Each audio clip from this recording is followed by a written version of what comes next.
Bismillahirrahmanirrahim. Assalamualaikum warahmatullahi wabarakatuh. Alhamdulillah wassalatu wassalamu ala Rasulillah wa ala alihi wa ashabihi wa man wala. La haula wa la quwwata illa billah. Bapak-bapak dan ibu-ibu, jamaah sekalian dirahmati Allah. Ibu-ibunya ada nggak di belakang? Ada. Ya. Alhamdulillah, kita panjatkan puji dan syukur kepada Allah karena rahmatnya, karena nikmatnya kita bisa melaksanakan sholat subuh pada pagi hari ini. Untuk itu kita berdoa mudah-mudahan Allah Subhanahu wa taala berkenan menerima ibadah yang sudah kita lakukan. Dan kita juga berdoa mudah-mudahan Allah Subhanahu wa taala terus menambah semangat kita sehingga kita bisa terus beribadah kepadanya sampai kematian menjemput kita insyaallah. Jamaah sekalian, ada dua pekerjaan yang seharusnya kita lakukan di waktu-waktu seperti sekarang ini. Yang saya maksud adalah di penghujung tahun. Tapi pekerjaan ini jarang sekali kita lakukan. Atau di antara kita jarang sekali yang melakukannya. Pekerjaan itu adalah melakukan evaluasi dan perencanaan. Ya, melakukan evaluasi terhadap diri kita dan kemudian hasil evaluasi itu kita gunakan untuk membuat rencana kita di tahun selanjutnya. Nah, padahal kedua pekerjaan itu merupakan perintah dari agama kita. Ya,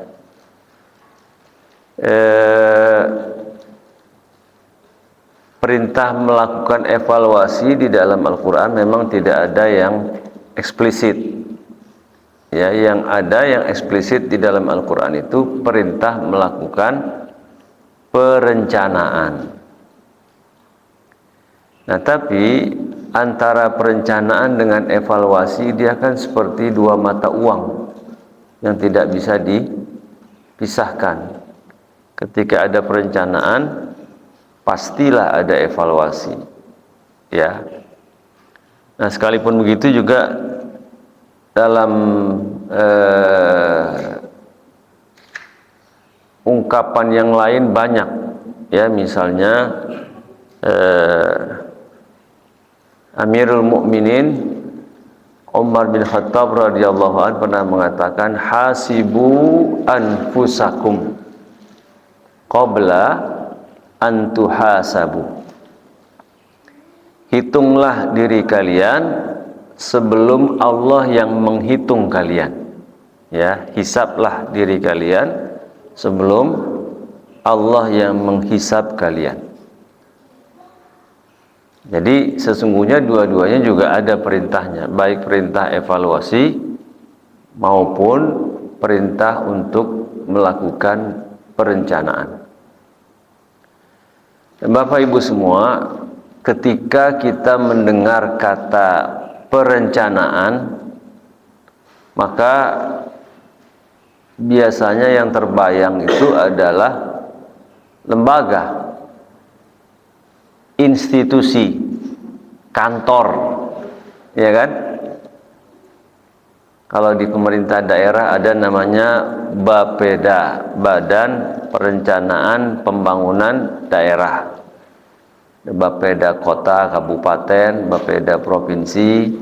Kalau di pusat namanya Bapenas, ya, Badan Perencanaan Pembangunan Nasional. Atau di Perusahaan-perusahaan swasta juga punya lembaga-lembaga perencanaan, ya, beda-beda namanya. Ada yang namanya Litbang dan lain-lain, ya. Nah, sementara kita dalam kapasitas kita sebagai individu itu tidak pernah membuat perencanaan. Padahal perintah asli membuat perencanaan itu adalah kepada individu, bukan kepada lembaga. Ya. Perintah itu Allah jelaskan di dalam surah Al-Hasyr ayat ke-18. Ya ayyuhalladzina amanu taqullaha wal tanzur nafsun ma qaddamat li ghadin. Ya. Wahai orang-orang yang beriman, bertakwalah kepada Allah, dan kemudian hendaklah setiap individu, Allah menggunakan kata nafsun, ya. Di situ Allah menggunakan bentuknya bentuk nakirah. Ya, jadi kata benda di dalam bahasa Arab itu bisa ditulis dalam dua bentuk. Ada bentuk ma'rifah namanya, yang satu lagi bentuk nakirah. Ya, kalau bentuk ma'rifah itu menggunakan alif lam. Kalau bentuk nakirah menggunakan tanwin. Jadi kalau saya mau mengatakan masjid, nah, dalam bahasa Arab saya boleh mengatakan dengan al-masjidu atau masjidun. Ya, tidak boleh al-masjidun. Nah, tidak boleh. Pilihannya kalau pakai al tidak pakai tanwin. Kalau pakai tanwin tidak pakai al. Apa bedanya menggunakan al dengan menggunakan tanwin? Kalau menggunakan al itu bendanya tertentu, masjidnya tertentu. Tapi kalau menggunakan tanwin itu berlaku untuk semua masjid. Ya, kalau dalam bahasa Inggris ada definite, indefinite, gitu ya, bentuk definite dan bentuk indefinite.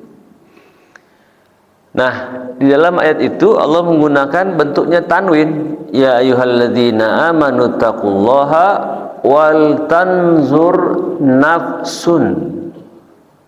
Ya, berlaku untuk semua individu. Laki-lakikah dia, perempuankah dia, apalagi tuakah dia, mudakah dia, pejabatkah dia, rakyatkah dia, semua harus membuat perencanaan. Wal tanzur nafsun ma qaddamat li ghadin.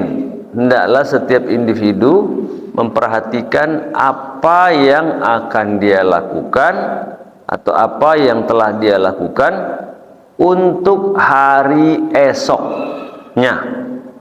Ya. Nah, lagi-lagi hari esoknya di situ Allah menggunakan bentuknya nakirah lagi. Li ghadin, pakai tanwin lagi. Artinya apa? Artinya li ghadin itu meliputi semua makna besok. Sekarang ini kan hari Minggu, ya toh? Hari Ahad.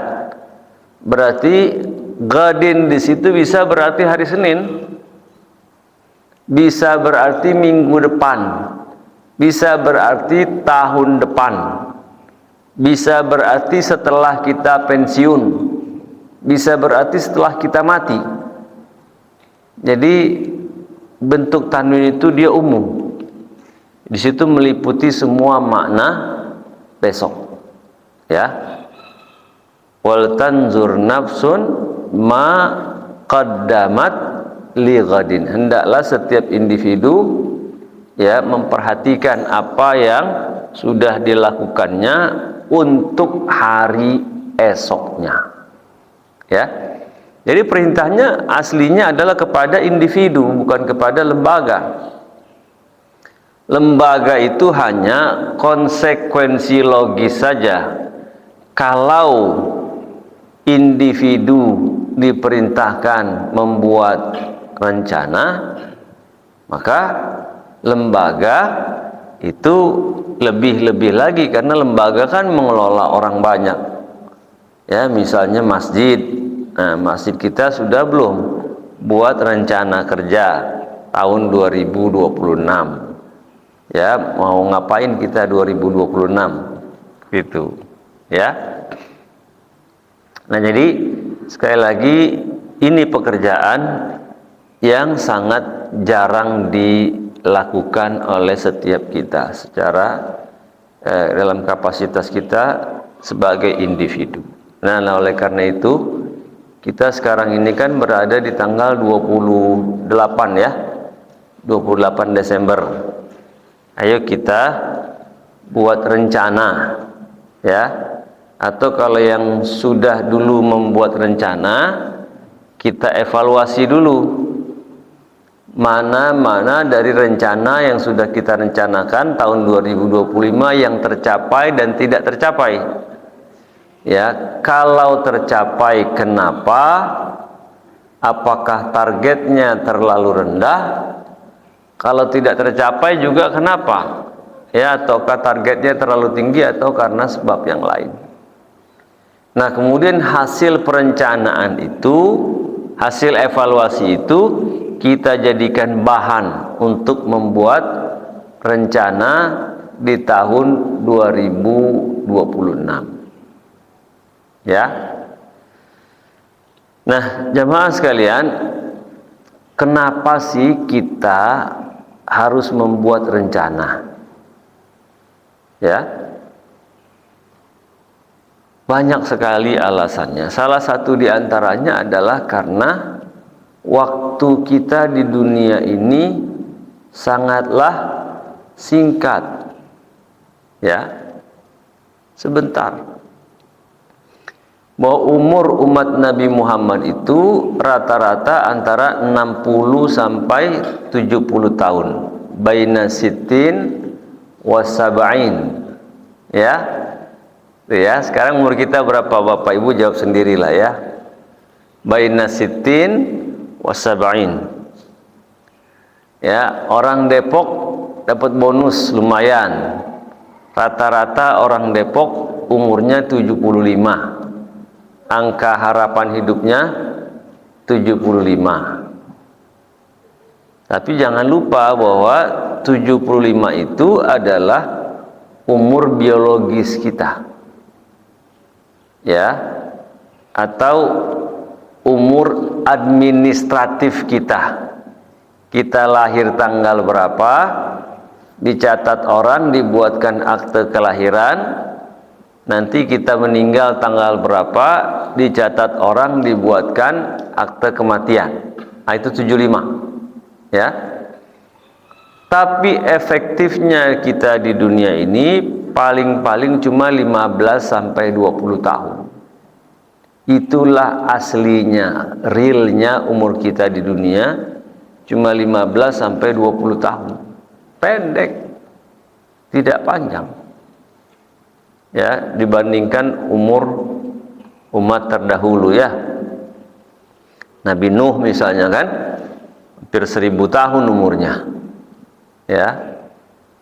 Terus di zaman Nabi Musa dulu ada seorang ibu yang meratapi anaknya yang mati muda. Ya, ketika ditanya kenapa ibu menangis, ya anak saya masih muda sudah mati. Memang berapa umurnya? 250 tahun. 250 tahun. Ya, akhirnya diingatkan, Bu, nanti di akhir zaman umur orang itu cuma 60 sampai 70. Ya, gitu. Nah, jadi umur kita ini sebentar sekali. 70 pun tadi sekali lagi itu umur biologis atau umur administratif. Umur asli kita cuma 20. Kok 20 Pak? Dari mana 20? Ya, begini. Ada hadis Nabi Shallallahu Alaihi Wasallam yang menjelaskan ada 3 kelompok manusia yang tidak dicatat amalnya. Ya, tidak dicatat itu artinya apa? Apapun yang dia kerjakan tidak menjadi dosa dan tidak menjadi pahala. 0. Ya, siapa saja mereka? Yang pertama adalah anak-anak sampai dia dewasa. Ya, 0 itu tidak dicatat. Rufi'al qalam, diangkat pena. Anak-anak sampai dia dewasa. Jadi misalnya kita punya anak atau punya cucu masih sekolah TK. Berantem dia sama temannya, bocor kepala temannya itu berdarah-darah gitu ya. Pertanyaannya dosa tidak? Hah? Dosa nggak? Tidak kan? Namanya juga anak-anak. Ada nggak anak TK diadili itu? Nggak ada kan? Ya, no. Atau sebaliknya, ya, kita punya anak, punya cucu masih TK, masih SD, rajin sekali sholat, rajin ibadah, baca Quran, rajin, pahala nggak buat dia? Tidak. Yang dapat pahala siapa? Orang tuanya, gitu. Buat dia sendiri, no. Nah, kita semua ini sudah melewati masa itu. Kira-kira sekitar 15 tahun sampai balik. Ya. Nah, sekarang kita buat hitung-hitungan nih. Kalau kita dikasih umur 60 misalnya, maka tinggal berapa efektifnya? Ya, 60 dikurang 15 toh? Tinggal 45. Ya, jadi itu. Kelompok manusia yang tidak dicatat amalnya pertama adalah anak-anak sampai dia balik. Itu argo dosa, argo pahalanya belum bergerak. Ya, nanti begitu dia mimpi, besoknya udah berjalan tuh. Tanggung jawab dia sendiri. Ya. Nah, kelompok kedua yang tidak dicatat amalnya adalah orang yang tidur sampai dia terbangun. Ya. Apapun yang diucapkan, apapun yang dilakukan oleh orang yang sedang tidur tidak menjadi dosa dan tidak menjadi pahala. Misal nih, ya, Bapak Ibu lagi semangat menghafal Al-Quran. Katakanlah menghafal surah Yasin. Sampai terbawa ngigo gitu ya, ngigonya baca Yasin, Yasin wal Qur'anil Hakim. Pahala tidak? Hah? Tidak, karena sedang tidur. Atau yang lain, misalnya Bapak Ibu lagi pergi ke pasar Musi, mimpi kecopetan. Ya, ditempeleng itu copetnya. Ternyata yang ditempeleng suaminya di samping. Hah? Dosa tidak? Dosa nggak? Tidak, namanya orang tidur. Jadi apapun yang diucapkan, apapun yang dilakukan oleh orang yang sedang tidur tidak menjadi dosa dan tidak menjadi pahala. 0. Ya, nah sedangkan setiap hari kita kan tidur. Ya toh? Ada nggak orang yang nggak tidur? Ya, nggak ada. Wa ja'alna al-laila libasa wa ja'alna an-nahara ma'asha. Allah jadikan malam untuk kita istirahat tidur. Rata-rata orang Indonesia itu tidurnya satu hari itu 6 jam. Ya, Ada yang mungkin 4 jam, ada juga yang 8 jam. Di rata-rata 6 jam. 6 jam itu artinya seperberapa hari? 1/4. Ya toh? Ya. Jadi kalau kita dikasih umur 60 misalnya, maka akumulasi tidur kita itu sudah menghabiskan umur kita berapa tahun? 1/4-nya toh? Ya, 15 tahun. Nah, jadi kita hitung lagi tadi. Umur kita 60. 15 tahun pertama tidak efektif karena tidur. Terus ada lagi tidak efektif lagi karena pertama tadi karena anak-anak. Yang kedua karena tidur. Udah 30 tahun tidak efektif. Ya kan? Sisanya tinggal 30 tahun. Nah, kelompok ketiga yang tidak dicatat amalnya adalah orang yang hilang ingatan. Ya. Alias orang gila. Ya. Orang gila ngapain aja boleh. Ya, orang gila tidak sholat juga boleh. Jadi kalau ada orang muslim laki-laki badannya sehat, dia tidak sholat, nah berarti orang apa dia?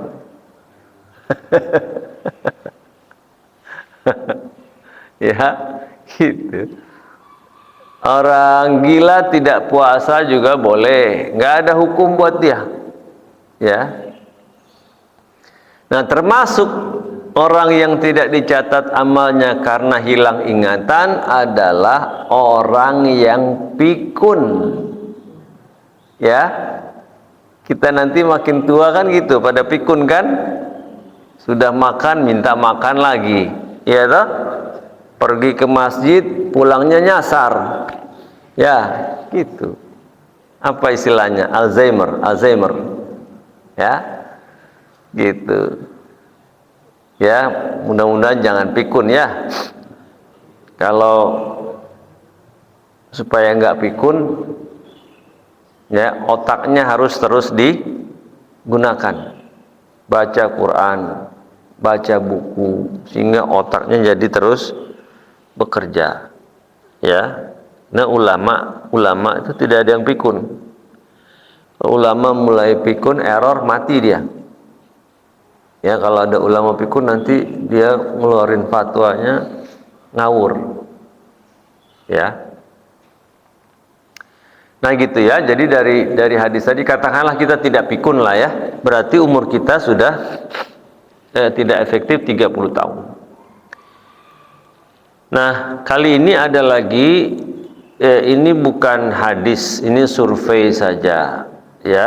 Dulu pernah dilakukan survei pada saat di kita baru ada 5 stasiun televisi. Ya.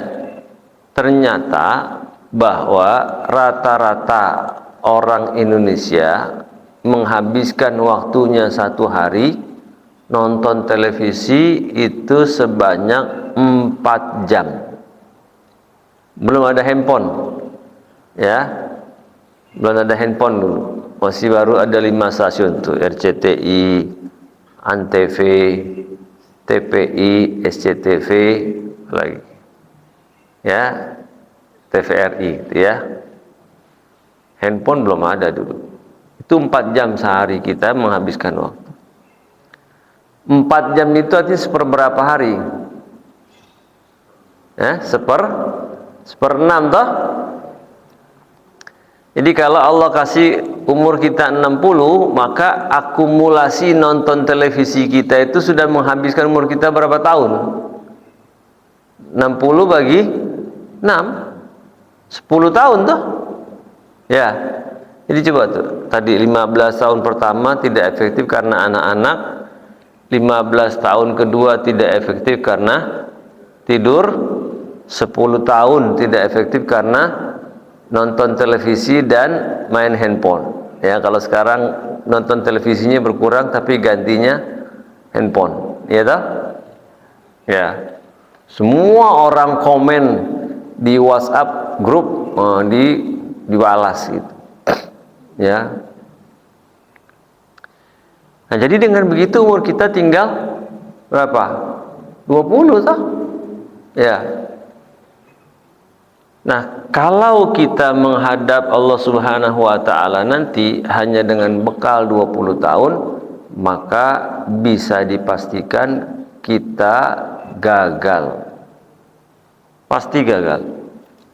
Kenapa? Karena yang harus kita menangkan dari umur kita kan minimal 50% plus 1. Ya, dari mana 50% plus 1? Fa amma man thaqulat mawazinuhu fahuwa fi 'aisyati radiyah. Siapa yang lebih berat timbangan kebaikannya? Ya. Ini AC di belakang bisa dimatiin nggak? Lumayan dingin saya. Ya.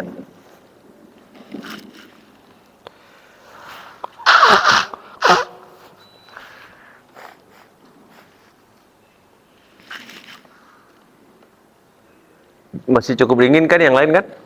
Masih ya? Ya. Apa? Ya, jadi siapa yang lebih berat timbangan kebaikannya? Nah, kalau ayat ini kita gunakan untuk menimbang umur kita yang 60 tadi, maka yang harus kita menangkan dari umur kita itu adalah 31. Baru aman. Ya kan? Ya. Alhamdulillah. Nah, cuma tadi kita sudah bongkar, kita sudah urai, ternyata efektifnya umur kita di dunia cuma 20. Terus bagaimana kita bisa selamat? Ya. Ada hadis Nabi sallallahu alaihi wasallam menjelaskan bahwa begini.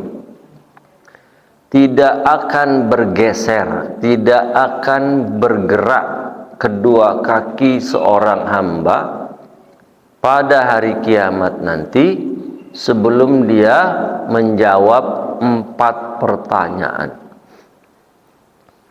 Begitu kita dibangkitkan ini di padang mahsyar nih, kaki kita tuh nancep, nggak bisa bergerak. Nah, ditanya dulu 4 pertanyaan. Nah, terlepas jawabannya benar atau salah, tapi kita akan ketemu dengan pertanyaan itu. Salah satunya adalah umurnya, untuk apa dia habiskan. Ya, gitu. Nah, jadi kalau cuma 20 tadi pasti gagal kita. Terus pertanyaannya, bagaimana caranya kita bisa berhasil? Ya. Nah, jangan pernah berpikir minta dipanjangkan umur kita. Nggak penting, ya. Makanya doa misalnya mudah-mudahan umurnya dipanjangkan, ya. Atau ada orang ulang tahun tuh ya, selamat ulang tahun kami ucapkan, gitu kan. Semoga panjang umur. Ya, itu nggak penting. Yang penting bagi kita adalah nilai dari umur kita yang panjang. Ya. Bukan dari bilangannya. Ya, mau kita dikasih umur 200. Payah kan? Ya. Saya punya nenek umurnya 120. Alhamdulillah dia nggak pikun 120. Umur 100 itu masih masaknya enak gitu. Ya, meninggalnya usia 120. Tapi kan payah, ya kan? Ya. Nah, nggak apa-apa umur kita 60, 70, tapi nilainya setara dengan orang yang umurnya ribuan tahun. Itu yang harusnya kita pikirkan. Menambah nilai, bukan menambah volume. Gitu. Nah, pertanyaannya terus apa yang harus kita lakukan ya supaya nilai dari umur kita ini bertambah? Ya, banyak. Yang pertama adalah dengan meletakkan niat pada semua aktivitas kita. Kita niatkan dia dalam rangka beribadah kepada Allah. Ya. Maka perbuatan-perbuatan atau pekerjaan-pekerjaan yang tadinya tidak bernilai, ketika dipasangkan niat di dalamnya, dia akan menjadi bernilai. Ya, itulah uniknya Islam. Cuma karena niat, pekerjaan yang tadinya mubah jadi berpahala. Itu, ya. Misalnya makan, ya, makan itu hukum fikihnya apa? Haram, halal, makruh, mubah, sunnah, apa? Makan hukumnya apa? Mubah kan? Mau makan silakan, nggak dapat pahala, nggak dapat dosa. Tidak makan juga silakan, ya, nggak ada pahala, nggak ada dosa. Makan akibatnya kenyang, tidak makan akibatnya lapar. Ada nggak dosa di situ? Nggak ada. Ya, tapi ketika makan kita niatkan dia untuk beribadah kepada Allah supaya badan kita tegak, badan kita kuat, ya, maka makan yang tadinya mubah menjadi berpahala, gitu. Ya, kok bisa begitu, Pak? Iya. Di dalam agama Islam itu ada kaidah usul, ya. Bunyinya begini, ma la yatimul wajibu illa bihi fahuwa wajib.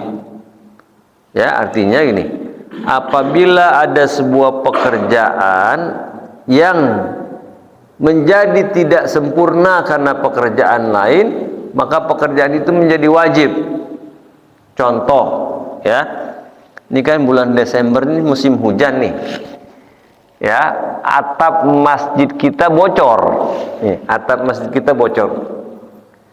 Maka kewajiban kita adalah memperbaiki atau menambal atap masjid itu, ya, supaya tidak bocor lagi. Tapi kita kan nggak bisa naik ke atap ini tanpa tangga. Ya, seperti cecak gitu naik merayap. Nggak bisa kan? Maka keberadaan tangga itu menjadi wajib. Kalau tidak ada tangga, dia tidak bisa terlaksana. Gitu. Begitu pula tadi, kita tidak bisa sholat dengan baik kalau kita lapar. Ya, coba nanti bulan puasa, ya, sholat zuhur, sholat asar, kan lemes itu rasanya kan. Nah, yang semangat tuh sholat maghrib, isya semangat. Gitu. Jadi makan ketika dia dikaitkan dengan sholat, dia menjadi ibadah. Gitu. Kita bisa makan nggak kalau istri kita nggak masak? Makan tuh beras mentah, gitu kan? Nggak bisa loh. Maka ibu-ibu yang masak di rumah untuk ibu, untuk suami, untuk anak juga sedang beribadah. Gitu. Ibu bisa masak nggak kalau nggak ada yang dimasaknya? Ya, nggak ada beras, nggak ada ikan, nggak ada tahu, tempe, lauk, ya kan? Nah, kan mesti dibeli. Maka bapak-bapak yang bekerja mencari uang juga beribadah. Karena itu berangkat kerja jangan lupa diniatkan dalam rangka beribadah. Gitu. Semuanya jadi ibadah. Itu satu, niat. Ya. Tidur kita yang 6 jam tadi malam itu juga jangan lupa diniatkan untuk ibadah. Ya. Jadi kita bisa nggak sholat subuh kalau kita nggak tidur semalam? Ya, malam-malaman yang kita nggak tidur. Terus subuh-subuh imamnya baca surat Al-A'la, Sabbihisma rabbikal a'la. Padahal tiap hari imamnya baca itu. Karena kita nggak tidur semalam, kita marah nih, imam bacanya panjang banget ini, kan gitu. Padahal tiap hari dia baca itu. Ya, surat Al-A'la, Ad-Duha, ya. Karena ngantuk kita. Ya, maka sholat subuh kita menjadi tidak sempurna karena ngantuk. Maka tidur kita ketika kita niatkan dia untuk kita bisa sholat subuh besok pagi fresh, fit, maka tidur yang 6 jam tadi menjadi ibadah. Gitu. Ya. Nah, dengan niat saja sudah banyak yang terselamatkan tuh. Ya kan? Ya, tidur kita yang 6 jam jadi bernilai. Terus kita berangkat ke kantor. Bahwa Bapak kan di Depok umumnya kerjanya kan di Jakarta toh. Berangkat 2 jam, pulang 2 jam. Ya, masa kerja 30 tahun. Ya, itu sehari itu 4 jam di atas kendaraan. Maka di kereta, di bis, motor, mobil. Ya. Nah, itu juga terselamatkan ketika kita niatkan dalam rangka beribadah. Satu niat. Terus apa lagi yang bisa kita lakukan untuk menambah nilai dari umur kita? Ya. Yang kedua yang bisa kita lakukan adalah dengan membiasakan melakukan 2 atau 3 pekerjaan dalam waktu yang sama. 2 atau 3 in 1. Ya, gitu. Ya.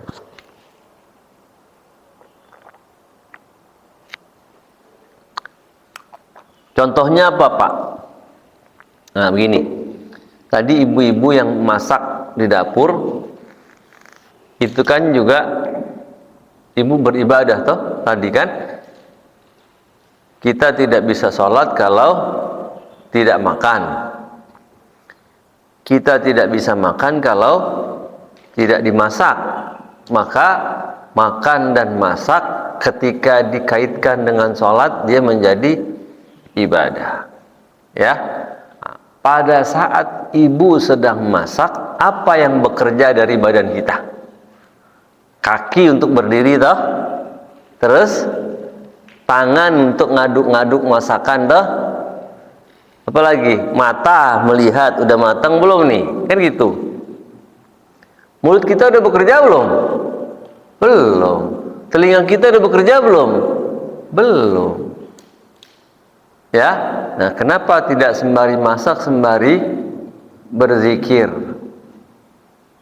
Ya. Ibu bikin nasi goreng tuh sembari istighfar. Nasi goreng. Astaghfirullah Rabbal baraya. Gitu. Makanya nanti waktu disuguh itu namanya nasi goreng istighfar. Gitu. Ya. Kan enak, keren. Ya, pahala masaknya dapat, pahala istighfar lagi dapat 2, ya kan? Pada waktu yang sama. Ya. Jadi orang-orang bikin nama kan aneh-aneh tuh ya. Dulu di Jalan Juanda itu ada apa itu? Seblak jahanam apa itu? Ya. Jadi lewat soto kudus sedikit tuh ada di situ tuh. Pakai jahanam apa tuh segala macam. Ya. Setan. Rawon setan. Ya. Nah, kita bikin rawon istighfar atau nasi goreng sholawat, ya kan? Mari bikin nasi goreng tuh Allahumma sholli ala Muhammad. gitu. Jadi nasinya matang, dapat pahala masak, dapat pahala sholawat pula gitu. Itu iman. Ya. Apalagi? Tadi kan telinganya belum bekerja. Ya, kenapa tidak sembari masak putar Al-Qur'an tuh di dapur? Nah, Tabarakalladzi biyadihil mulku wa huwa ala kulli syai'in qadir. Mari menghafal Al-Quran atau menjaga hafalannya supaya jangan pada hilang, ya kan? Al-Quran itu kan kalau nggak dijaga kabur dia, gitu, ya. Lebih susah tuh menjaga hafalan daripada menghafalnya. Nah, salah satu upaya menjaga hafalan itu kita sering mendengar, gitu, ya. Nanti bisa seperti surat Al-Fatihah, atau kita sembari nyapu pun baca Al-Fatihah nggak salah kan, karena sudah terbiasa mendengar. Ya, jadi 3 dapat tuh kan, mendengar Quran kan dapat rahmat kan. Fa idza quri'al Quran fastami'u lahu wa ansitu la'allakum turhamun. Ya, kalau dibacakan Quran maka dengarkanlah supaya kalian mendapat rahmat. Ya, di samping itu juga supaya hafalan kita nambah gitu. Jangan juga dong kita dikasih umur 70 hafalannya cuma Al-Ikhlas sama Al-Kautsar doang, kan gitu. Ya, sholat subuh rakaat pertama baca surah Al-Kautsar. Inna a'tainakal kautsar fashalli li rabbika wanhar. Inna syani'aka huwal abtar. Nanti rakaat kedua baca Al-Ikhlas. Ya. Nanti salat zuhur dibalik. Rakaat pertama Al-Ikhlas, rakaat kedua Al-Kautsar. Salat asar balik lagi, itu aja. Ya. Tidak ada yang jelek, tidak ada yang salah dengan surat Al-Ikhlas, surat Al-Kautsar. Semua Al-Qur'an itu bagus, baik. Cuma manusia itu punya rasa bosan. Ya kan, Pak? Ya, nih sepakat nggak Bapak Ibu kalau sate itu enak? Sepakat nggak? Sepakat, sate enak, ya. Nah, tapi begini misalnya, Bapak Ibu hari Senin sarapan pagi pakai sate, nah masih enak. Nanti siang makan siangnya sate lagi, masih enak. Nanti makan malam sate lagi, ya. Nah, mulai kita. Ya, kok ada sate melulu nih gitu kan? Karena enak, Pak. Nah, besok sarapan paginya sate lagi, 1 minggu aja begitu. Apa yang terjadi coba? Sate yang enak jadi nggak enak kan? Ya, bukan satenya yang salah, manusia yang punya rasa bosan. Kita juga begitu, ya. Kalau sholat bacanya ganti-ganti kan, variatif, lebih enak gitu. Kalau orang Sunda bilang resep, ya, gitu. Jadi jangan tambah lagi hafalan kita terus, ya, gitu. Jadi 3 in 1, dapat pahala masak, dapat pahala zikir, dapat pahala mendengar Quran. Jadi kalau kita dikasih umur 60, nilai dari umur kita jadi 180. Ya tak? Aman kalau begitu. Ya kan? Bapak-bapak juga bekerja di Jakarta kan? Katakanlah bekerjanya, berangkatnya pakai kereta. Di kereta 1 jam. Ya. Terus kita bengong aja gitu. Dapat pahala kerja tadi kan? Ibu nggak bisa masak kalau nggak ada berasnya kan? Nah, berasnya kan dibeli, duitnya dari bapak kerja di Jakarta. Nah, tapi bapak cuma dapat 1 tuh, dapat pahala kerja. Itu pun kalau diniatkan, ya. Nah, terus apa lagi yang bisa kita lakukan? Ya, nah sembari berangkat kerja, sembari zikir. Misalnya kerjanya ke Jakarta, nyetir mobil, ya. Sampai Lenteng Agung jalannya macet, Ya, kita marah-marah sama gubernur DKI itu. Ini gubernur nih kerjanya nggak beres, macet nggak selesai-selesai. Ya, terus kita marah-marah tuh apa jalannya jadi lancar gitu? Kan nggak juga, ya kan? Daripada marah-marah, mendingan kita zikir. Ya, kan kalau kita nyetir mobil, apa yang bekerja dari badan kita? Kaki kan injak rem, injak gas, tangan pegang setir, mata melihat ke depan, mulut, telinga belum bekerja. Kenapa tidak sembari nyetir, sembari zikir? Banyak zikir-zikir yang ringan toh. Ya, kata Nabi begini, ada 2 kalimat sangat ringan di lidah, tidak perlu tenaga banyak untuk mengucapkannya, ya, tapi sangat berat timbangannya nanti di mizan tuh. Jadi mau siapa yang mau tambah berat timbangannya, banyak-banyak ucapkan kalimat ini. Dan Allah sangat suka mendengar kalimat ini, ya. Ada 2 kalimat. Kalimat apa dia? Subhanallah wa bihamdih subhanallahil azim. Kan pendek tuh, baru nyetir tuh macet, ya. Subhanallah bihamdih subhanallahil azim, subhanallah bihamdih subhanallahil azim. Nah gitu, tidak nambah waktu, tidak menguras tenaga, tidak keluar biaya gitu. Tapi tahu-tahu timbangan kita jelek gitu, berat, ya, timbangan kebaikan kita. Itu ya. Baru 2 tuh, pahala kerja dan pahala zikir waktu nyetir mobil. Telinga kita belum bekerja kan? Nah, kita putar lagi di mobil kita tuh kaset Al-Quran tuh, ya. Hal ata 'alal insani hinum minad dahri lam yakun syai'an mazkura.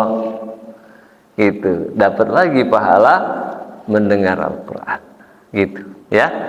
Jadi biasakan melakukan pekerjaan 2 atau 3 in 1. 2 atau 3 pekerjaan pada waktu yang sama, ya.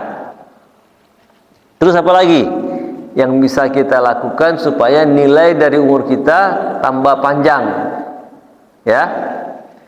Nah, biasakan melakukan pekerjaan-pekerjaan yang nilainya besar, gitu, ya. Apa misalnya? Ada yang setiap hari, ada yang setahun sekali, ada yang seumur hidup sekali, ya. Yang setiap hari apa? Sholat di masjid ini. Kan Nabi menjelaskan kan, sholat berjamaah itu pahalanya berapa kali dari sholat di rumah? 27 toh, ya. Jadi kalau bapak sholat nih, misalnya rumahnya di depan masjid ini nih, bapak sholat di situ subuh, cuma 1 poinnya, geser 5 meter kemari jadi 27, ya, 25 lah misalnya. Sehari 5 kali bapak ke masjid, 125. Bapak sholat di rumah cuma 5. Ya, jangan lihat 125 kecil, tapi lihat tuh kalau 1 bulan berapa, setahun berapa, seumur hidup kita berapa. Ya, ini rugi sekali orang yang rumahnya dekat masjid tapi dia tidak berangkat ke masjid. Gitu. Ya, apalagi nanti masjid ini juga akan memberikan syafaat. Di syafaat itu banyak loh, ya. Bukan syafaat itu cuma punya Nabi Muhammad SAW saja. Enggak, banyak syafaat. Malaikat punya syafaat, masjid punya syafaat, Al-Quran punya syafaat, puasa punya syafaat. Ya, kan sering kita dengar tuh hadisnya kan, Iqra'ul Quran fa innahu ya'ti yaumal qiyamah syafi'an atau syafi'an li ashabih. Bacalah Al-Quran karena nanti dia akan datang pada hari kiamat memberi syafaat kepada kita, memberi pembelaan, bantuan. Al-Quran punya syafaat. Puasa juga lebih menjelaskan. As-siyamu wal Qur'anu yashfa'an. Puasa dan Al-Quran nanti akan memberikan syafaat. Ya, Nabi juga memberikan syafaat. Masjid ini juga akan memberikan syafaat. Kapan? Pada saat di mahsyar. Ya. Ada 7 kelompok manusia yang tidak kepanasan nanti di mahsyar. Adem dia kayak di sini di AC. Orang-orang panasan kan? Nabi menjelaskan tuh ada orang yang karena kepanasan keringatnya itu sampai ke mata kaki. Kayak apa panasnya? Coba keringat sampai kita sepanas-panasnya di sini nggak sampai keringetan menggenangi sampai mata kaki kita. Ada yang keringatnya sampai lutut, ya, saking panasnya. Dan nanti ada 7 kelompok manusia yang dia tidak kepanasan, dia nyaman aja di mahsyar. Ya, siapa saja? Yang pertama adalah pemimpin yang adil. Gitu. Ya. Di mahsyar kita lama Pak, nanti 50.000 tahun kita tuh dijemur. 50.000 tahun. Kita di dunia 50 tahun aja udah lama banget gitu kan. Nanti di mahsyar doang itu 1000 kali umur kita sekarang ini. Ya, kenapa kok lama banget Pak? Iya, gitu. Nanti itu orang yang dapat perlindungan dulu tuh, pemimpin yang adil. Ya, kalau di kita kan paling tinggi presiden. Nah, presiden yang adil dipanggil satu-satu tuh. Ya, ini yang adil, yang enggak ya gosong juga dia gitu. Ya, nah, sudah para presiden kan seluruh dunia, ya kan? Panjang masa. Udah kelas presiden, perdana menteri, raja selesai, baru di bawahnya gubernur. Lebih banyak lagi toh.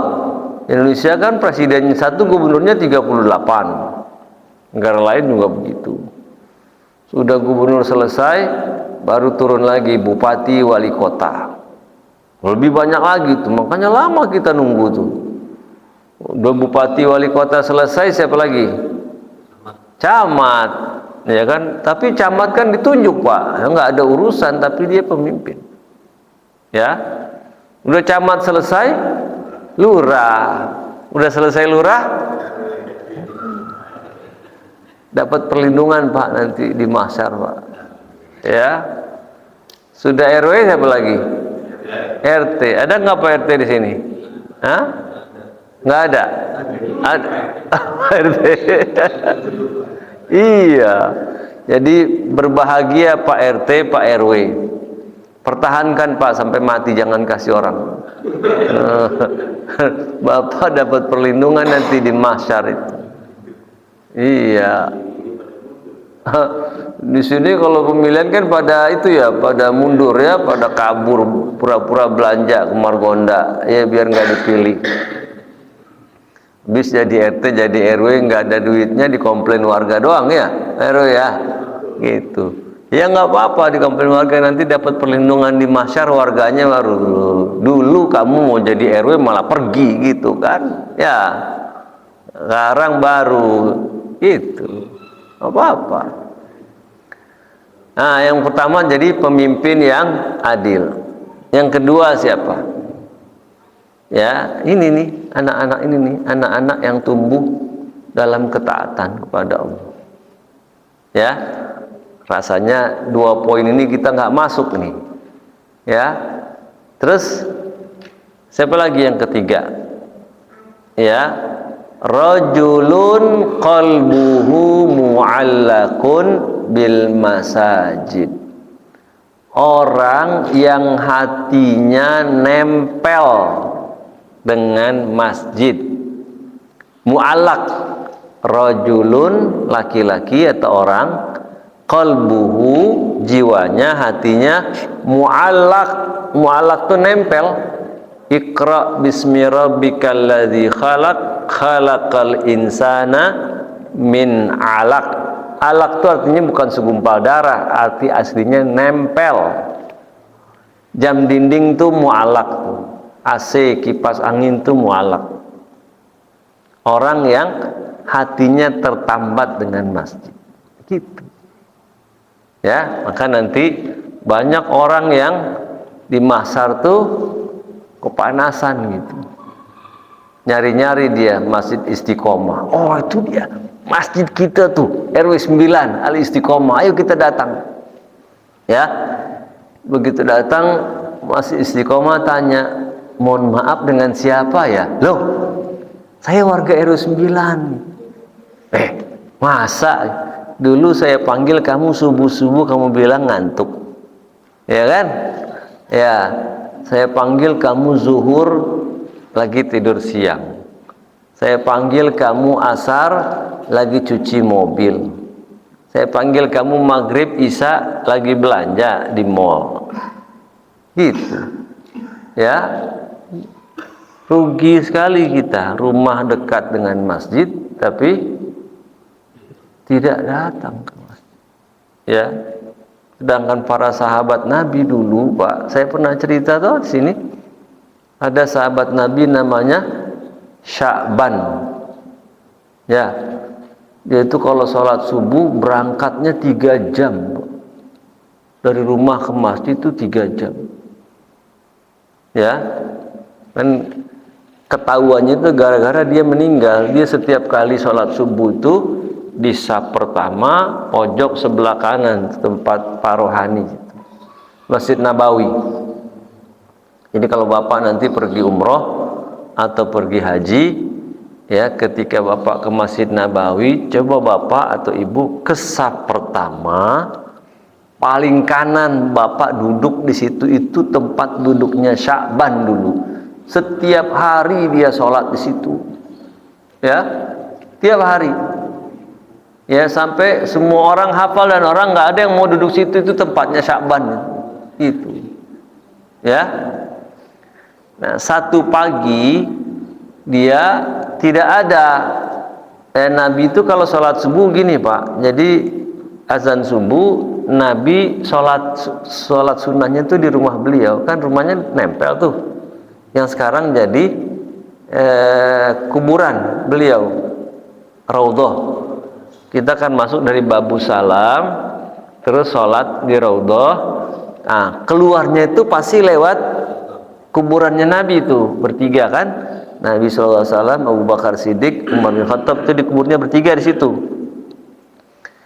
Ya, nah itu dulu rumahnya Nabi. Jadi kalau azan, Nabi sholat sunnah tuh di rumah, gitu. Nah, begitu Nabi mau mimpin jadi imam sholat subuh, Nabi lihat kok Sya'ban belum ada.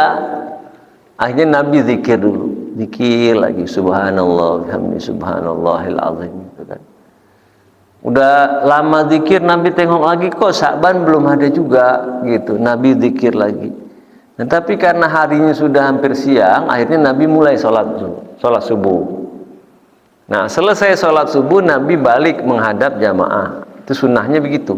Kalau jadi imam, selesai sholat subuh atau sholat fardu yang lain, kita balik menghadap jamaah. Nah, sembari berzikir, sembari mengabsen siapa yang hadir, siapa yang tidak.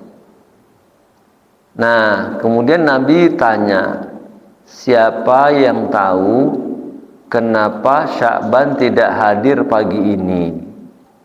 Kata sahabat yang lain, kami tidak tahu ya Rasulullah.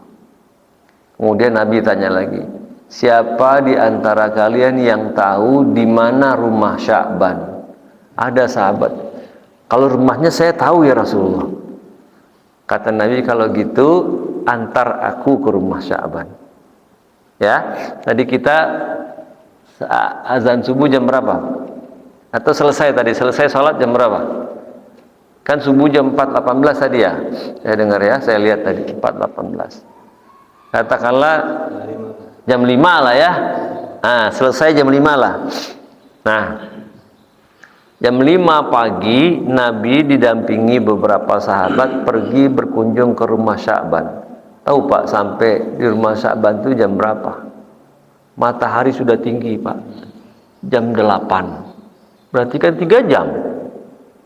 Berangkat 3 jam, pulang 3 jam. Berarti Sya'ban berangkat sholat subuh jam berapa? Jam 1 toh. 1 malam dia berangkat ke Masjid Nabawi Pak. Ya kalau sekarang terang, dulu kan gelap, nggak ada lampu, jalan batu-batu, gitu. Ya, coba kita bayangin kalau kita jalan 3 jam, startnya di depan kantor wali kota Depok ke arah utara, 3 jam sampai mana tuh? Hah?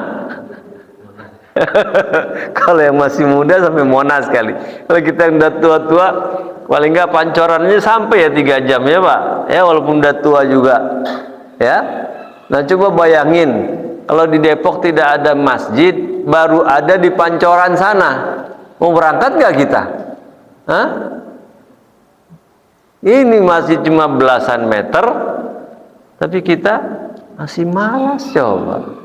Gimana mau dapat syafaat di mahsyar nanti?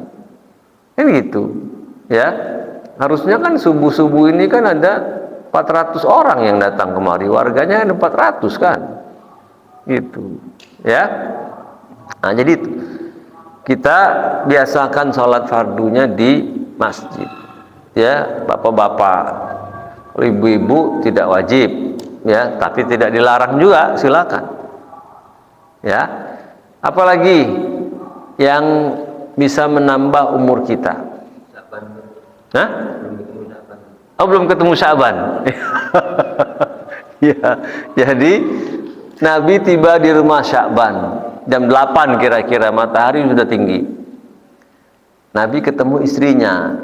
Nabi tanya, "Ibu, kenapa suaminya tidak datang sholat subuh tadi?" Ya. Nah, kata istrinya, "Suami saya sudah meninggal kemarin sore ya Rasulullah." Nah itu tuh, ya. Jadi yang boleh membuat kita tidak sholat ke masjid itu, ya, satu, sakit parah, ya kan, hujan lebat, dingin yang mencekam, panas yang sangat menyengat, nah terus mati, tuh, ya. Kalau enggak itu ya kita upayakan. Jangan ketika hidup sama masjid kayaknya musuh banget gitu, dengar azan panas banget gitu. Begitu mati baru disolatin ke masjid. Mintanya paling depan pula gitu. Ya kan? Kalau mau ya di belakang lah. Ya, enggak, saya sholat jenazah, mayatnya di belakang. Ya. Itu. Nah terus istrinya Sya'ban ini cerita kepada Nabi, "Ya Rasulullah, kemarin pada saat suami saya sakaratul maut, dia ada berteriak kencang sekali. Kami semua mendengarnya sangat jelas, tapi tidak ada di antara kami yang tahu maksudnya apa." Kata Nabi, "Suami ibu bilang apa?" "Ada 3 ya Rasul." Satu, dia bilang begini, "Ya Allah, kalau tahu begini kenapa tidak semua saya berikan?" Tuh, lagi sakaratul maut ngomong begitu. Terus apalagi yang kedua? Yang kedua dia bilang begini, "Ya Allah, kalau tahu begini kenapa bukan yang baru yang saya berikan?" Terus apalagi? Yang ketiga dia mengatakan, "Ya Allah, kalau tahu begini kenapa tidak lebih jauh lagi saja?" Itu, ya. Nah kemudian Nabi menjelaskan begini, Bu, waktu suami ibu sakaratul maut, Allah memperlihatkan beberapa amal yang pernah dia lakukan. Ya, kita juga begitu nanti, ya. Dalam surat Qaf itu Allah jelaskan, ya. Laqad kunta fi ghaflatin min hadza fakashafna 'anka ghita'aka fa basarukal yauma hadid. Selama ini kalian lalai akan ini semua, maka sekarang Allah perlihatkan apa-apa yang pernah kalian lakukan. Ya, hanya lakukan kebiasaan yang baik, yang positif, yang produktif. Nanti pada saat sakaratul maut itu dikasih lihat tuh. Orang yang hari-harinya pagi sampai sore mancing melulu, gitu. Nanti sakaratul mautnya itu tuh, ya. Orang yang hari-harinya main gaple nanti waktu sakaratul maut kan. Gitu aja. Yang suka minum alkohol nanti sakaratul mautnya begitu. Ya. Dikasih lihat nanti waktu sakaratul maut. Makanya kalau ada orang sakaratul maut suka manggil bapaknya, ibunya toh, bukan berarti ruh bapak ibunya hadir, bukan. Allah perlihatkan masa-masa waktu dia bersama bapak ibunya dulu, gitu, ya. Nah, jadi gitu. Nah, Nabi menjelaskan begini, waktu suami ibu bilang, kenapa tidak semua saya berikan? Jadi dia kalau berangkat ke masjid jam 1 malam tuh ke Masjid Nabawi, dia bawa bekal roti buat berangkat pulang, ya. Nah, di tengah jalan dia ketemu orang yang kelaparan, dibelah duanya roti itu, satu dikasih orang itu, satu lagi buat dia makan bekal. Kan udah bener ya. Kalau saya begitu mikir saya, kalau saya kasih kamu nanti pulang saya nggak makan 3 jam, ya, tapi dikasih setengah. Nah, Allah kasih lihat, Sya'ban, ini balasan roti yang kamu berikan pada orang itu. Makanya dia bilang, ya Allah, kalau tahu begini kenapa nggak semuanya aja saya berikan? Gitu, ya. Yang kedua, ketika dia katakan kenapa bukan yang baru yang saya berikan? Rupanya ketika itu sedang dingin, musim dingin kan, kalau di sana dingin banget, kering gitu. Kalau kita kan paling 18 derajat lah, paling kalau hujan melulu tuh puncak. Di Depok sedingin-dinginnya paling 24, 25 ya. Di sana bisa 3 derajat, Pak. Ya. Nah, dia pakai jubah 2 rangkap. Nah, terus dia ketemu orang yang kedinginan. Diberikannya jubah itu, tapi yang diberikan jubah yang lama, bukan yang baru. Hanya dia katakan, ya Allah, kalau tahu begini kenapa bukan yang baru yang saya berikan, kenapa yang lama? Jadi memang hari kiamat itu hari orang menyesal. Semua orang pasti akan menyesal, ya, nggak ada orang yang tidak menyesal nanti. Orang yang sedekah 1000 menyesal, ya. Orang yang sedekah 10.000 menyesal. Orang yang sedekah 100.000 menyesal. Orang sedekah 1.000.000 menyesal. Orang sedekah 1 miliar menyesal. Tidak ada orang tidak menyesal. Itu yang berbuat baik, apalagi yang berbuat jahat lebih menyesal lagi. Ya, hanya disebutnya hari penyesalan. Ya. Nah, yang ketiga, ketika dia mengatakan kenapa tidak lebih jauh lagi, rupanya Allah kasih lihat balasan dia, ya, sholat subuh berangkat 3 jam, pulang 3 jam, dia menyesal. Ya Allah, kenapa tidak lebih jauh lagi saja rumah saya, biar pahalanya lebih gede lagi. Coba 3 jam saja masih menyesal, apalagi kita di RW 9 dan sejauh-jauhnya warga RW 9 ke Istiqomah ini berapa meter? Ada nggak sekilo? Yang paling jauh RW 9 nggak ada kan? Ya, hah? 200 meter? 200 meter kan sembari olahraga biar apa, sendi-sendinya ini sehat, ya. Nahnu khalaqnakum wa syadadna asrahum. Kata Allah, kami yang menciptakan kalian dan kami yang membuat sendi-sendi kalian itu jadi kuat, gitu. Nahnu khalaqnakum wa sadadna asrahum. Ya, kami yang membuat sendi-sendi kalian jadi kita olahraga, ketemu saudara, ketemu teman di sini, happy toh. Ya, gitu. Tapi memang begini Pak, perjalanan manusia yang paling berat di dunia ini adalah perjalanan menuju masjid. Ya, coba Bapak lihat, ada orang yang pergi haji, pergi umroh, ya, keluar biaya banyak, waktu banyak, ya, tenaga banyak. Setelah pulang haji, pulang umroh, dia tidak kuat melangkahkan kakinya ke istiqomah ini. Jadi pertanyaannya, mana yang lebih berat, pergi haji atau ke istiqomah?